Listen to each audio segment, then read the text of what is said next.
ನಮಸ್ಕಾರ ಸ್ನೇಹಿತರೆ. ಸರ್ಜ್ ಜಮೀನಲ್ಲಿ ನಾವು ಇದೊಂದು ಬಾಳೆ ಗಿಡ ಮುರಿದೋಗಿತ್ತು. ಆ ಮುರಿದೋಗಿರೋದ ಹೆಂಗೆ ಮಾಡಬೇಕು ಅಂತ ಹೇಳ್ಕೊಡ್ತಾ ಇದ್ದೀನಿ. ಇಲ್ಲಿಗೆ ಬಾಳೆ ಗಿಡ ಮುರಿದೋಗಿದೆ. ಇಲ್ಲಿಗೆ ಈ ಜಾಗದಲ್ಲಿ ಮುರಿದೋದ್ಮೇಲೆ ಹಿಂಗೆ ಬಿಟ್ಟರೆ ಇದು ಮುಂದಕ್ಕೆ ಪಾಸ್ ಆಗಲ್ಲ ಗಿಡ. ಸೊ ಹಂಗಾಗಿ ಇಲ್ಲಿಗೆ ನಾವು ಬ್ಲೇಡಲ್ಲಿ ಕಟ್ ಮಾಡಿದ್ರೆ ಉತ್ತಮ. ಉಗುರು ಸ್ವಲ್ಪ ರಫ್ ಆಗಿರ್ತದೆ. ಸ್ಮೂತಾಗಿ ಇಲ್ಲಿ ಕಟ್ ಮಾಡಿ ಸರ್. ಇಲ್ಲಿಗೆ ಕೈಲಿ ಒಂದೇ ಸರಿ ಕಟ್ ಮಾಡಿ. ಹಂಗೆ ಕೀಳಬಾರ್ದು. ಹಿಂಗೇನಿದೆ ಇದನ್ನು ಹಿಂಗೆ ಗಿಂಟ್ ಹಾಕೋದು ಅಷ್ಟೇ. ನಾವು ಕೈಲಾದರೆ ಕಷ್ಟ ಆಗುತ್ತೆ. ಈಗ ಇದಕ್ಕೂ ಸ್ಮೂತ್ ಆಗುತ್ತೆ. ಇಲ್ಲಿ ನೋಡಿ, ಇಲ್ಲಿ ಪೆನ್ ತೂದಿಯಷ್ಟು ಹಸಿರು ಇದೆ ನೋಡಿ.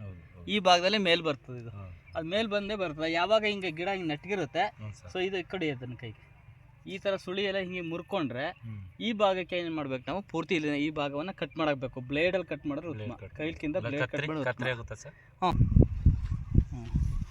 ನೋಡಿ, ಇಲ್ಲೂ ಒಂದು ಗಿಡ ಹಂಗೆ ಆಗಿದೆ. ಅದು ತೋರಿಸ್ತೀನಿ.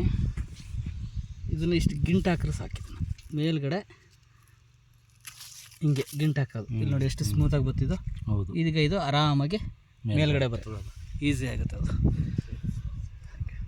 ಅಂದರೆ ಆ ಥರ ಆಗಿರೋವನ್ನೆಲ್ಲನೂ ಬ್ಲೇಡಲ್ಲಿ ತೆಗೆದ್ರೆ ಉತ್ತಮ. ಅದು ಬ್ಲೇಡು ಅಥವಾ ಶಾರ್ಪ್ನರ್ ಎರಡರೂ